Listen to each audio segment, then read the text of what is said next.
এই ব্যক্তির একটা কথায় ফখরুল ইসলাম আলমগীর ফাঁসি হওয়া অজীব হয়ে যায়। তিনি যে দাবিগুলো করছে বিএনপি জামাতের মতো এত খারাপ আর মানুষ হতে পারে না, তার উপর কি নির্যাতনটাই না করেছে বিএনপি জামাত, সেটা তিনি এবার কেঁদে কেঁদে প্রধানমন্ত্রী শেখ হাসিনার কাছে অভিযোগ করলেন।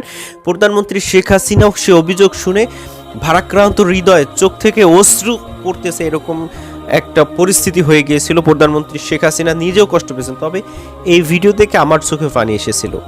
কি ছিল সেই ভিডিওতে দেখুন, তারপরে অবশ্যই আপনাদেরকে আরো একটা গুরুত্বপূর্ণ নিউজ দেবো। তো চলুন আগে সেই ব্যক্তির সম্পূর্ণ কথাগুলো একটু শুনে আসি। এই যে জামাত বিএনপি, মির্জা ফখরুলের বাড়ির পাশে আমার বাড়ি, এই এত জঘন্য। এই জামাত বিএনপি মা বোন বাপ মা সকলের মান সম্মান সম্পূর্ণ ইজ্জত কেড়ে নিছে। মাননীয় প্রধানমন্ত্রী, আপনার কাছে আমার কোনো দায় দাবি নাই। আমার সন্তান যোগ্যতায় চাকরি নেবে, আপনার কাছে আমি চাকরি চাই না এবং কোনো কিছুই চাই না। শুধু চাই আমার সন্তানকে দোয়া করবেন, ইয়ার সে আর কোনো দাবি নাই। আমি একজন সাধারণ ট্রাক ড্রাইভার। আমার সন্তানের লেখাপড়ার খরচ দিতে পারি না, বিধায় আমি গাড়ি নিয়ে বের হয়ে গেছি। ঢাকার থেকে যখন আমি ঠাকুরগাঁওয়ের উদ্দেশ্যে গাড়ি নিয়ে রওনা হয়েছি, 10 মাইলে খাওয়া দাওয়া করার পরে আমার সঙ্গে ছিল পার্টি। 10 মাইল পার হওয়ার পরে 13 মাইল গড়িয়া ভাতগা ব্রিজের সামনেই 7 হইতে 8টা দেখলাম আগুনের বুলকির মতো আসে পড়লো।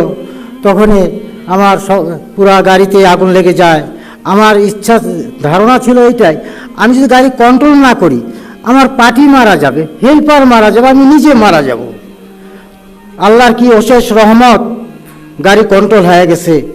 এই মতো অবস্থায় পার্টি আমাকে বললো আপনি নেমে যান, আমি পার্টিকে বললো আপনি নেমে যান। আমাকে ধাক্কা দিয়ে ফেলে দিল নিচে। আমার মাথার উপর ধাও ধাও করে আগুন জ্বলছে। আমি কোনো রকমে কোনো দিশা পাচ্ছি না। মাথার উপর 2.5 হইতে 3 হাত আগুন। আমি এই ভাব করতেছি, হে আল্লাহ তুমি আমাকে বাঁচাও, আমি মনে মারা যাব। হে আল্লাহ তুমি বাঁচাও, আমার ছেলে নাই, আমার 4টা মেয়ে। আমার মেয়েরা কি করে বাঁচবে, কি করে খাবে?